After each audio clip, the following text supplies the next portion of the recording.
5. தலைப்பு: ஏகாதிபத்தியத்திற்கு எதிரான போராட்டங்களில் புரட்சிகர தேசியவாதத்தின் காலம். மாணவர்களே, பாடத்திற்கு செல்வதற்கு முன்பே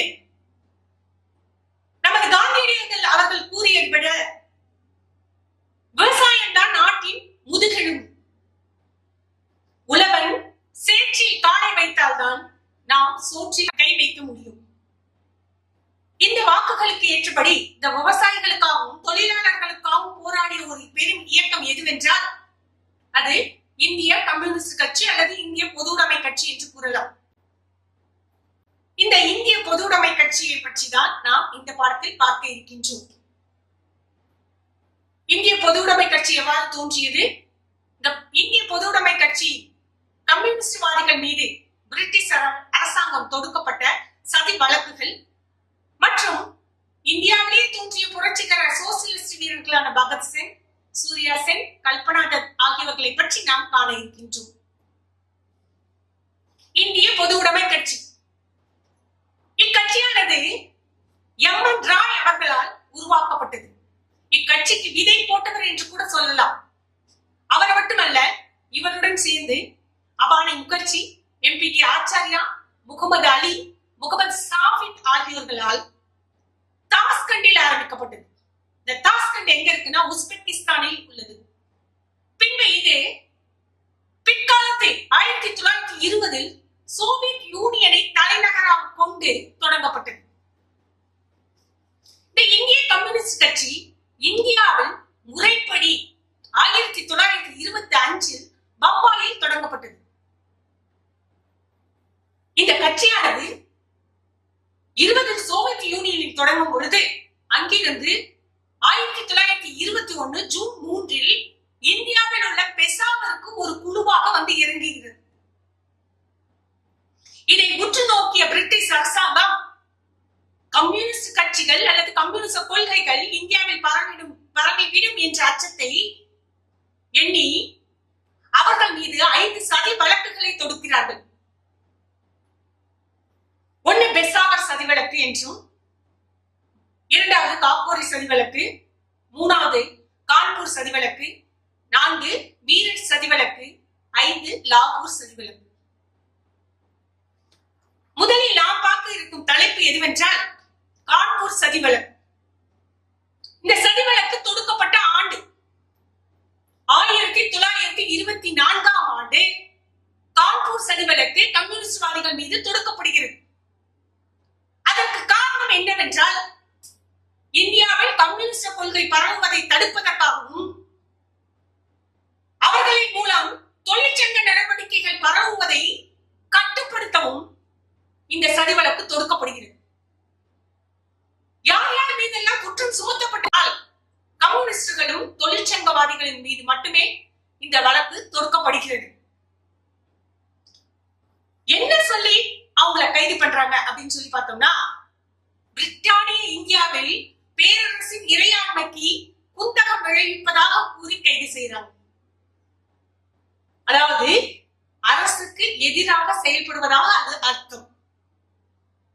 எந்த பிரிவின் எந்த தண்டனை சட்டத்தின் கீழ் அவங்க கைது செய்யப்படுறாங்க அப்படின்னு சொல்லி பார்த்தோம்னா 121A இந்திய தண்டனை சட்டத்தின் கீழ் அவங்க கைது செய்யப்படுறாங்க.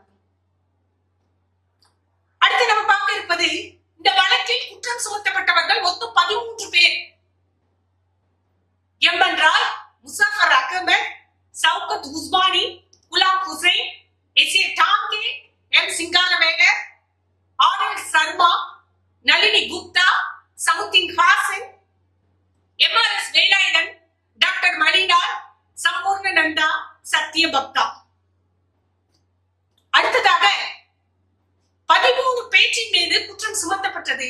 ஆனால் குற்ற பத்திரிகை தாக்கல் செய்யப்பட்டது வெறும் 8 பேரின் மீது மட்டுமே. அந்த 8 பேர் யார் யார் என்றால் எம்.என். ராய், குலாம் ஹுசைன், சிங்காரவேலர், ஆர்.எல். சர்மா, சவுகத் உஸ்மானி, முசாஃபர் அகமது, எஸ்.ஏ. டாங்கே, நளினி குப்தா. இதில் எம்.என். ராய் அவர்கள் ஜெர்மனியில் இருந்தார். குலாம் ஹுசைன் அப்ரூவராக மாறிவிட்டார், அதாவது அரசு தரப்பு மாறிவிட்டார். அடுத்து சிங்காரவேலர், இவர் ரொம்ப உடல்நிலை மோசமாக இருந்ததால் இவரை கைது செய்ய இயலவில்லை.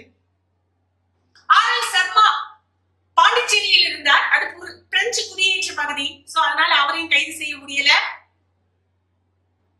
8 பேர் மீது தாக்கல் செய்யப்பட்ட இந்த வழக்கு, இதில் 4 பேர் மட்டுமே சிறை தண்டனை பெற்றனர். முசாஃபர் அகமது, சௌகத் உஸ்மானி, நளினி குப்தா, டாங்கே ஆகிய 4 பேருக்கு மட்டும் தண்டனை வழங்கப்படுகிறது. இவ்வாறு இந்த சதி வழக்கு தொடுக்கப்பட்டதனால் கம்யூனிஸ்டுகள் அவர்களுடைய கொள்கைகள் ஒடுங்கிவிடும் என்று நினைத்தார்கள் பிரிட்டிஷ் அரசாங்கம். ஆனால் இவர்களுடைய நடவடிக்கைகள் வெளியே தெரிய ஆரம்பிக்கிறது. இந்தியாவில் கம்யூனிஸ்டுகளின் நடவடிக்கைகள் குறித்த விழிப்புணர்வு அங்கு ஏற்படுகிறது. இந்த கான்பூர் சதி வழக்கை விசாரித்த நீதிபதி யாரு அப்படின்னு சொன்னோம்னா ஹச்சி ஹோம்ஸ். இவரை ரொம்ப நம்ம ஞாபகம் வச்சுக்கணும். இந்த ஹச்சி ஹோம்ஸ் யார் அப்படின்னா ஏற்கனவே நமக்கு தெரிஞ்சது. இவரு சௌரி சௌரா அப்படிங்கிற ஒரு நிகழ்ச்சி நடந்துச்சு இல்லையா, அதுல கலந்து கொண்ட அத்தனை பேருக்குமே 172 பேருக்குமே கிட்டத்தட்ட மரண தண்டனை விதித்தவர். சோ அதனால இவர் ரொம்ப ஒரு முக்கிய ஒரு நீதிபதியாக இதுல கருதப்படுகிறார். அதனால குற்றம் சாட்டப்பட்டவருக்கு ஆதரவாக இங்க என்ன ஆகுது அப்படின்னா கம்யூனிஸ்ட்வாதிகளின் பாதுகாப்பு குழுன்னு ஒரு குழு ஏற்பட்டு இவங்களுக்கு தேவையான வக்கீல்களை ஏற்பாடு செய்யறது, அதுக்கு நிதி திரட்டுறது போன்ற வேலைகளை இந்த பாதுகாப்பு குழு செய்துட்டு இருந்தாங்க. சிங்கார வேலர் நம்ம ரொம்ப முக்கியமா தெரிஞ்சுக்கணும் நபர்களே. நம் பாடப்பகுதியில பாக்ஸ்ல கொடுத்திருக்க ஒரு கொஸ்டின்ஸ். ஏன்னா அந்த காலத்துல தமிழ்நாட்டின் முன்னோடியாக செயல்பட்ட ஒரு கம்யூனிஸ்ட்வாதி. நம்ம ஏற்கனவே பார்த்தோம், குற்றப்பத்திரிகையில இவர் பெயரும் இருந்தது. இவர் உடல்நிலை சரியில்லாதனால்தான் இவரை பிணை கைதியாக வெளியில விட்டுறாங்க, கைது செய்யல. இவர் 1925 டிசம்பரில் கம்யூனிஸ்ட் மாநாடுகளில் கலந்து கொண்டார். இங்கிருந்து தான் முறைப்படி இந்திய கம்யூனிஸ்ட் கட்சி நிறுவப்பட்டது. இளமை காலத்துல இவர் ரொம்ப ஒரு சாஃப்டான ஒரு மனுஷன், புத்த மதத்தை தழுவுறாரு. பிறகு கொஞ்ச நாள் இந்திய தேசிய காங்கிரஸ்ல இருந்தாரு. இவருடைய நெருங்கிய நண்பர் அப்படின்னா திருவி கல்யாண சுந்தரனார். அவருடன் இணைந்து தென்னிந்தியாவில் பல தொழிற்சங்கங்களை ஏற்படுத்துறார். அந்த தொழிற்சங்கங்களுக்காக தனது வாழ்நாள் முழுவதும் தனது உழைப்பை முழுவதுமாக அதில் ஈடுபடுத்தினார். நமக்கெல்லாம் சங்கம் முக்கியமா, சாப்பாடு முக்கியம்னு உடனே சொல்லிடுவோம், சாப்பாடு தான் முக்கியம். ஆனா அவ்வாறு அவர் செயல்படவில்லை. சங்கத்தை முதன்மையாக கொண்டு செயல்பட்ட ஒரு மனிதர். 1923ஆம் ஆண்டு மே முதல் நாளை இந்தியாவிலேயே முதலாக தொழிலாளர் தினமாக கொண்டாடினார். இவர் தான் மே 1 முதல் நாளை தொழிலாளர் தினமாக கொண்டாடுறாரு இந்தியால. அதுக்கப்புறம் எல்லாருமே மே முதல் நாளை தொழிலாளர் தினமாக கொண்டாடுறாங்க. அதனால இவரை நம்ம எப்பொழுதுமே ஞாபகம் வச்சுக்கணும் மாணவர்களே. அது மட்டும் இல்லாம 1928 தென்னிந்திய வேலை நிறுத்தத்தை ஏற்பாடு செய்ததில் முக்கிய பங்காற்றினர். குறிப்பாக திருச்சியில உள்ள பொன்மலை ரயில்வே பணிமனை அங்க தன்னுடைய வேலை நிறுத்தத்தை ஈடுபடுத்தி அதற்காக சிறை தண்டனையும் பெற்றார். அடுத்து நாம் பார்க்க இருப்பது மீரட் சதி வழக்கு. இது தொடுக்கப்பட்ட ஆண்டு 1929. ஆங்கிலேய அரசால் தொடுக்கப்பட்ட சதி வழக்குகளில் மிகவும் புகழ் பெற்றதுன்னா இந்த சதி வழக்கு தான். 1929 நமக்கு தெரியும், உலக அளவுல பெரிய பொருளாதார பெருமந்தம் ஏற்பட்டது. அதனால என்ன ஆயிடுச்சு அப்படின்னா விவசாயிகள் ரொம்ப கஷ்டப்பட்டாங்க, தொழிலாளர்கள் ரொம்ப கஷ்டப்பட்டாங்க. குறைந்த ஊதியம், அதிக நேரம் வேலை, சிலர் அப்பையில இருந்து வேலையில இருந்து நீக்கிட்டாங்க. இந்த மாதிரி பல பிரச்சனைகளால் இந்த தொழிற்சங்க நடவடிக்கைகள் எல்லா இடத்துலயும் பரவ ஆரம்பிக்குது. இந்தியாவுல குறிப்பா சொல்லணும்னா அது நகரத்துல உள்ள எல்லா தொழிற்சாலைகளுக்கும் பரவ ஆரம்பிக்குது. இதனால கம்யூனிஸ்ட்வாதிகள் இவங்களோட இணைந்து வேலை நிறுத்தத்துல ஈடுபடுத்துறாங்க. குறிப்பா சொல்லணும்னா அந்த காலகட்டத்துல 1927 கரக்பூர்ல ஒரு ரயில்வே வேலை நிறுத்தம், 1928 விழுவா ரயில்வே வேலை நிறுத்தம், 1928 பொன்மலை ரயில்வே வேலை நிறுத்தம், 1928 பம்பாய் ஜவுளி தொழிலாளர் வேலை நிறுத்தம், 1929 வங்காளத்துல சணல் தொழிற்சாலை வேலை நிறுத்தம் போன்ற இத்தனை வேலை நிறுத்தங்கள் உடனே இக்காலகட்டங்களில் நடைபெறுவதால் இந்த சதி வழக்கானது தொடுக்கப்படுகிறது. அரசின் ஒடுக்குமுறை. இதனை கண்ட அரசாங்கம், பிரிட்டிஷ் அரசாங்கம் உடனே 2 சட்டங்களை இயற்றி அங்கு தொழிற்சங்கவாதிகளையும் கம்யூனிஸ்ட்வாதிகளையும் அடக்குவதற்காக தொழில் தகராறுகள் சட்டம் என்ற சட்டங்களையும் பொதுமக்கள் பாதுகாப்பு மசோதா என்ற சட்டங்களையும் இயற்றுகிறது. தொழில் தகராறு சட்டம் 1928, அதே ஆண்டு பொதுமக்கள் பாதுகாப்பு மசோதா 1928, இரு சட்டங்கள் இயற்றப்படுகிறது. இது குடிமக்களின் உரிமைகளை நசுக்குவதாக அமைந்தது. இந்த சதிகளுக்கு எந்தெந்த இடங்களில் கொடுக்கப்பட்டது என்றால் பம்பாய், கல்கத்தா, பூனா, பஞ்சாப் போன்ற ஒருங்கிணைந்த மாகாணங்கள்ல அங்கு செயல்பட்ட கம்யூனிஸ்ட் கட்சியின் முன்னோடியாக செயல்பட்ட 32 தொழிற்சங்க செயல்பாட்டாளர்களை கைது செய்யறாங்க. அந்த காலகட்டத்துல இந்திய கம்யூனிஸ்ட் கட்சிக்கு உதவ பிரிட்டிஷ் அரசாங்கத்தில் இருந்த கம்யூனிஸ்ட்வாதிகள், நன்காக கவனிக்கணுமானவர்களே, பிரிட்டிஷ் அரசாங்கத்திலையும் கம்யூனிஸ்ட் கட்சி இருந்தது. சோ அங்க இருக்கக்கூடிய கம்யூனிஸ்ட்வாதிகள் இந்தியாவுக்கு இவர்களுக்கு உதவுவதற்காக வருகிறார்கள். அந்த 3 பேர் வராங்க. அது யாருன்னா பிளிக் ஸ்கராச் அப்படிங்கிறவரும், பால் பிராட்லி அண்ட் லெஸ்டர் ஹட்சின்ஸ் 3 பேரும் வராங்க. இவங்களையும் சேர்த்து அதுல கைது செய்யறாங்க மீரட் சதிவிலக்கு. இந்த தண்டனை பிரிவு என்ன அப்படின்னா, நம்ம கான்பூர் சதிவிலக்குல எந்த தண்டனை சட்டம் கொடுத்தாங்களோ அதே தண்டனை சட்டம் 121A பிரிவின் படி கைது செய்யப்படுகிறாங்க. இந்த சதிவிலக்கானது பம்பாயில கல்கத்தாவில இல்லாமல் மீரட்டுக்கு மாற்றப்படுகிறது. ஏனென்றால் அங்கு கைது செய்து விசாரணை நடத்தியதால் ஒரு அச்சம் ஏற்பட்டு மக்களிடையே அனுதாபம் பெறக்கூடும் என்பதால் சதிவிலக்கு மீரட்டுக்கு மாற்றப்படுகிறது. அதனாலேயே இது மீரட் சதிவிலக்கு என்று தொடுக்கப்பட்டது. மேலும் குற்றம் சாட்டப்பட்டவர்கள் இருக்காங்களே, அந்த கம்யூனிஸ்ட்வாதி, தொழிற்சங்கவாதிகள், இவங்களுக்கு ஆதரவாக இந்திய புகழ்பெற்ற நீதிபதி 2 பேர் வாதாடுறாங்க. மாணவர்களே, அவங்கள நம்ம நிச்சயமா தெரிஞ்சுக்கணும். அவங்க KF நாரிமன், MC சக்லா. இவங்களோட புகைப்படங்கள்ல நம்ம வீடியோல கொடுத்துருக்கோம். நீங்க கீழே அவங்களை என்ன பார்த்து தெரிஞ்சுக்கணும். இப்படி குற்றம் சாட்டப்பட்ட அந்த கம்யூனிஸ்ட்வாதிகளும் சிறை தண்டனை பெற்றவர்களையும் காந்தி, நேரு போன்றவர்கள் சிறையில போய் பார்க்கிறாங்க. நல்லா கவனிக்கணும் மாணவர்களே, இந்த கம்யூனிஸ்ட்வாதி கொள்கைகளும் காந்தியோட கொள்கைகளும் வெவ்வேறு. 2 பேருடைய வழிமுறைகளும் வேறு. ஆனால் இந்த காலகட்டத்தில் மீரட் சதிவிலக்கில் கைது செய்யப்பட்டவர்களை காந்தி போய் பார்த்ததுனால இது வரலாற்று முக்கியமான நிகழ்வாக அங்கு கருதப்படுகிறது.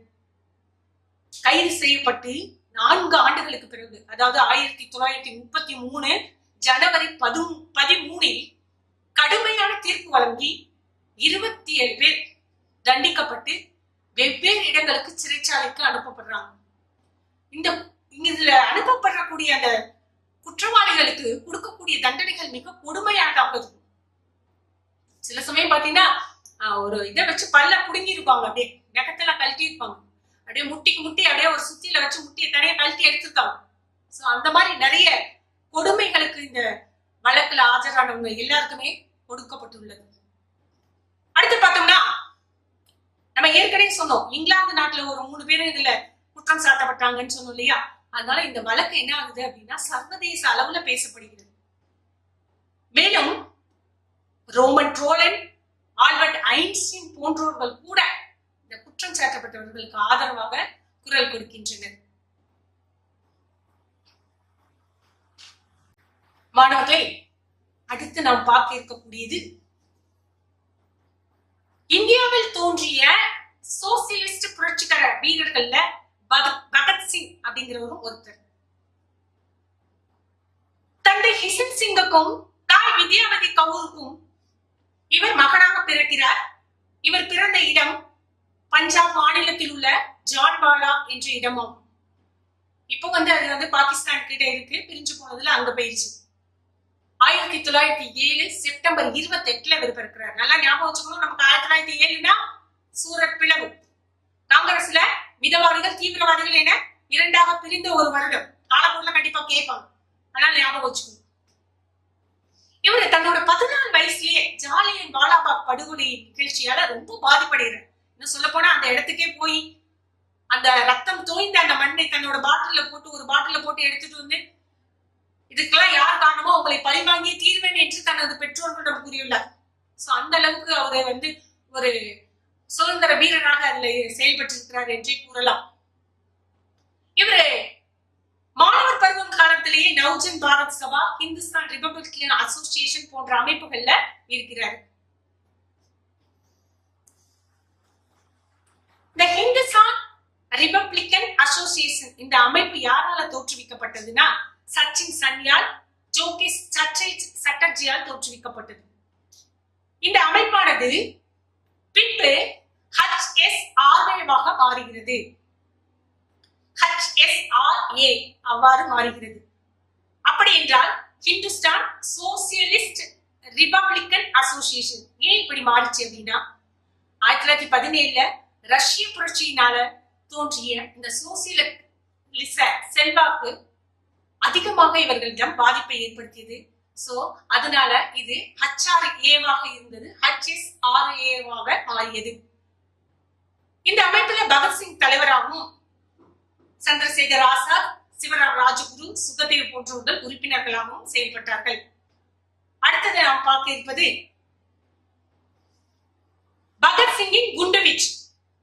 பகத்சிங் என்றாலே நம்மளுடைய எல்லோருக்கும் ஞாபகம் வருவது என்னவென்றால் மத்திய சட்டமன்றத்தில் பகத்சிங் குண்டுவீச்சு நிகழ்த்தியதுதான். 1929 ஏப்ரல் 8 மத்திய சட்டமன்றத்தில் பகத்சிங் குண்டு வீசினார். நமக்கு எல்லாருக்குமே தெரியும் ஏன் குண்டு வீசினார், ஏன் என்ன காரணம் அப்படின்னு பார்த்தோம்னா நம்ம ஏற்கனவே சொன்னோம் இல்லையா, தொழில் தகராறுகள் சட்டம்னு ஒரு சட்டத்தை ஏற்றினாங்க அப்படின்னு சொல்லி பார்த்தோம் இல்லையா, அந்த சட்டம் ஏற்றுவதற்கு எதிராக தனது குரலை உயர்த்துறார். அப்போது இருந்த வைஸ்ராய் இர்வின் பிரபு அவர்கள், அவர் காதலே வாங்கிக்கல, நிறைய முறையே போய் சொல்லி பாக்குறாங்க, ஆனா கேட்கல. உடனே அவர் என்ன சொல்றாரு அப்படின்னா, மக்களுடைய கோரிக்கைகள் கேட்காத அளவு அரசுக்கு காது செவிடாகி உள்ளது. அரசை கேட்க செய்ய வேண்டுமானால் நாம் உரத்த குரலில் பேசணும் அப்படின்னு சொல்லிட்டு வந்துடுறாரு. வந்ததுக்கு அப்புறம் தான் யோசிக்கிறாரு. யோசிச்சுட்டு தான் இந்த 1929 நாடாளுமன்றத்தின் மீது குண்டு வீச்சு நடத்துறாரு. நாடாளுமன்றம் கூடிருச்சு. தொழில் தகராறு சட்ட மசோதாவுக்காக வாக்கெடுப்பு நடைபெற்றுக் கொண்டிருக்கிறது. அதை நடைபெற்றுக் கொண்டிருக்கும் பொழுது பார்வையாளர் பகுதியிலிருந்து ஒரு இளைஞர் திடீரென்று ஒரு குண்டை எடுத்து வீசுறார். ஆனா அவர் வீசுற இடம் ஆளே இல்லாத இடம், யாருக்கும் எந்த பாதிப்பும் ஏற்படவில்லை. அவரை தொடர்ந்து அதே இடத்தை நோக்கி அவரது நண்பர் படுகேஸ்வர் தத் அப்படிங்கிறவரும் மற்றொரு குண்டை வீசுறார். இவ்வாறு பேசியவுடனே அந்த இடத்துல ஒரே புகை, யாரும் கண்ணை திறக்க முடியவில்லை, அந்த அளவுக்கு ஒரே புகை மண்டலமாக காட்சியளிக்கிறது. ஆனால் குண்டு வீசிய பகத்சிங்கோ படுகேஸ்வர் தத்தோ அந்த இடத்தை விட்டு ஓடவில்லை, அங்கே நின்று கொண்டிருக்கிறார்கள். குண்டை வீசிவிட்டு வேகமாக தங்களது குரல்களை எழுப்புறார்கள். தொழிலாளர் வர்க்கம் வாழ்க, ஏகாதிபத்தியம் ஒழிக, புரட்சி ஓங்குக, இன்குலாப் ஜிந்தாபாத் என்று தனது குரல்களை அங்கு வேகமாக எழுப்புறாங்க. அது மட்டும் அல்லாமல் அங்கே நிறைய துண்டு பிரசுரங்களை வீசி செல்கின்றனர். அதில் என்ன குறிப்பிட்டு விட்டது என்றால், அரசாங்கத்திற்கு காது கேட்கவில்லை என்பதால் நாங்கள் உரக்க சொல்லி இருக்கிறோம் என்று அதில் எழுதப்பட்டுள்ளது. இந்த வழக்கில் ராஜகுரு, சுகதேவ், ஜதீந்திரநாத் தாஸ் போன்றோர் உட்பட பகத்சிங்கையும் சேர்த்து 21 பேர் கைது செய்யப்பட்டனர். அவ்வாறு கைது செய்யப்பட்டு வழக்கு போய்கொண்டிருக்கும் வேளையில் திடீரென்று சாண்டர்ஸ் கொலை வழக்கு விசாரணைக்கு வருகிறது. இந்த சாண்டர்ஸ் யார்?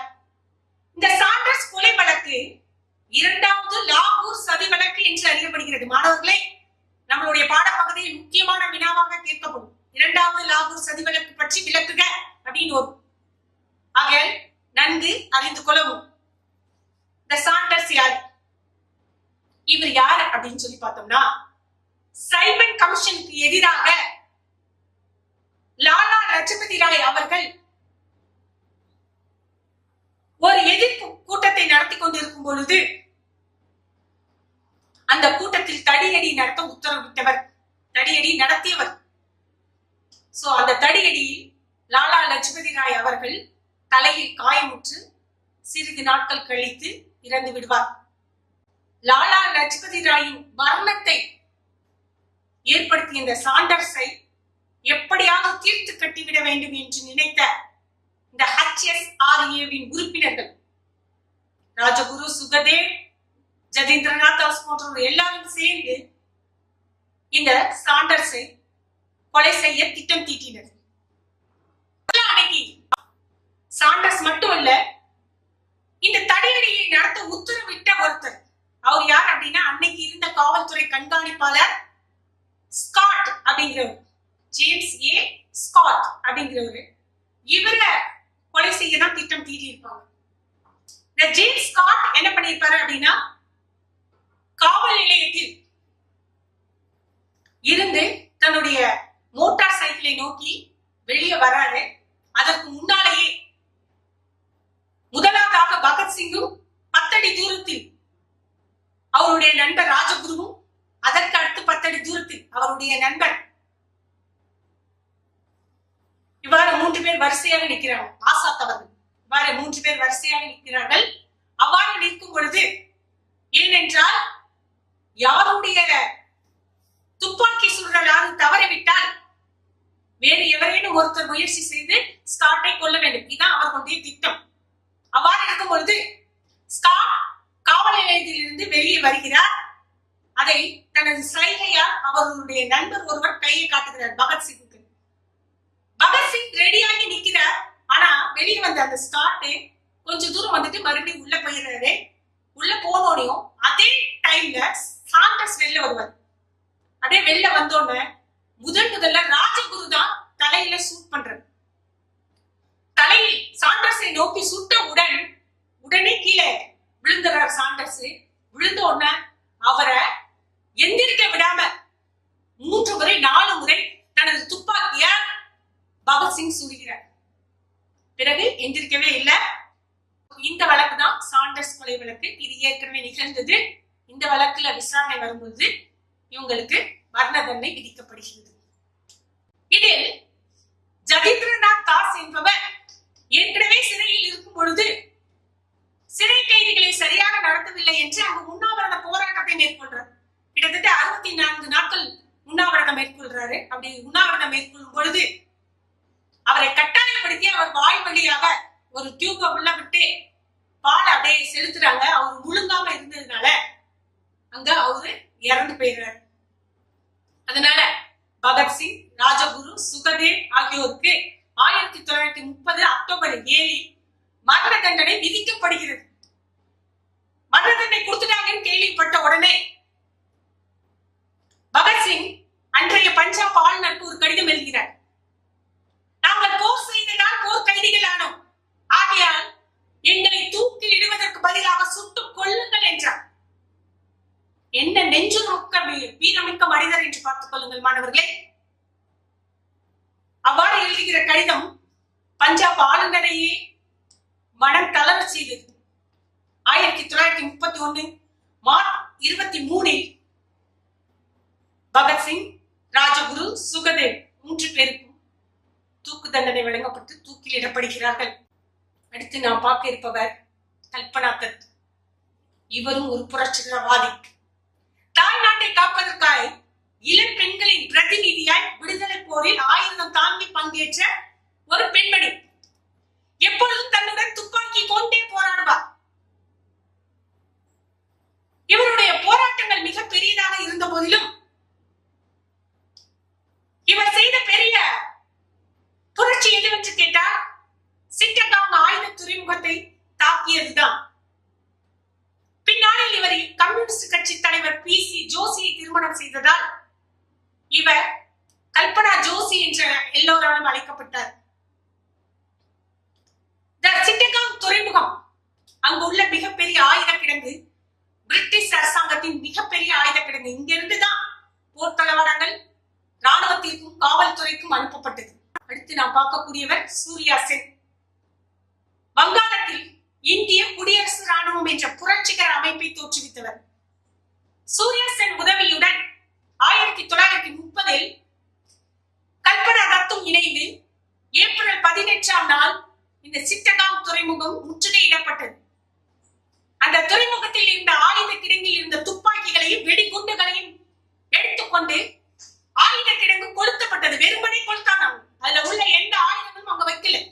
அதை எல்லாத்தையும் சூர்யா சென்னுடைய உறுப்பினர்கள் நண்பர்கள் எல்லாரும் எடுத்துக்கிட்டு அங்க வெறும் அந்த ஆயுத கிடங்கை கொளுத்தி விடுகின்றனர். 1933 தான் சூர்யா சென்னை கைது செய்யறாங்க. அதுக்கு முடிய வர சிட்டகாங் துறைமுகத்தை தாக்கிட்டு கல்பனா தத்தும் அவங்களும் தப்பிச்சு போயிருவாங்க. வெவ்வேறு இடங்கள்ல போய் இருப்பாங்க. இவங்க மேக்சிமம் எங்க இருந்தாங்கன்னா கிராமங்கள்ல போய் தங்கிட்டாங்க.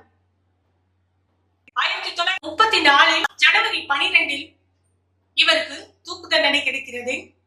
அதன் பிறகு கல்பனா தத் பல நாடுகளுக்கு நாடு கடத்தப்பட்டார் சூர்யா சென்னுடன் இணைந்து. ஆனால் 34 சூர்யா சென்னுக்கு தூக்கு தண்டனை கிடைக்கிறது. கல்பனா தத்தும் கைது செய்யப்பட்டு நாடு கடத்தப்படுகிறார். கல்பனா தத் சிட்டகாங் துறைமுகத்தை தாக்கியதில் இருந்து என்ன நடந்தது என்பதை ஒரு சுயசரிதையாக எழுதி வெளியிட்டார். அது சிட்டகாங் ஆர்மரி ரைடர்ஸ் அண்ட் ரெமிசன்ஸ் என்று அழைக்கப்படுகிறது. மாணவர்களே, இவ்வளவு நேரம் நாம இந்திய கம்யூனிஸ்ட் கட்சி பற்றியும் இந்த கம்யூனிஸ்ட்வாதிகள் மீது தொடுக்கப்பட்ட பல வழக்குகள் பற்றியும் இந்த வழக்குகள்ல எவ்வாறு அவர்கள் தண்டனை பெற்றார்கள் என்பதை பற்றியும் இந்தியாவில் தோன்றிய புரட்சிகர வீரர்களான பகத்சிங், கல்பனா தத், சூர்யா சென் போன்றவர்களை பற்றியும் தெளிவாக பார்த்தோம். அதிலிருந்து மாணவர்கள் புரிந்து கொண்டதற்காக சில வினாக்கள் உங்களிடம் கேட்டிருக்கின்றோம். 1. இரண்டாம் லாகூர் சதி வழக்கில் கொலை செய்யப்பட்டவர் யார்? இரண்டாம் லாகூர் சதி வழக்கில் கொலை செய்யப்பட்டவர் யார்? விடை சாண்டர்ஸ் அதிகாரி, காவல்துறை அதிகாரி சாண்டர்ஸ். இரண்டாவது, கான்பூர் மற்றும் மீரட் சதி வழக்கில் எந்த தண்டனை சட்டத்தின் கீழ் தண்டனை தரப்பட்டது? நமக்கு தெரியும், இந்திய தண்டனை சட்டம் 121A பிரிவின்படி அந்த சதி வழக்கில் கைது செய்யப்பட்டவர்களுக்கு தண்டனை வழங்கப்பட்டது. நன்றி மாணவர்களே, மீண்டும் சந்திப்போம் மற்றும் ஒரு தலைப்பில்.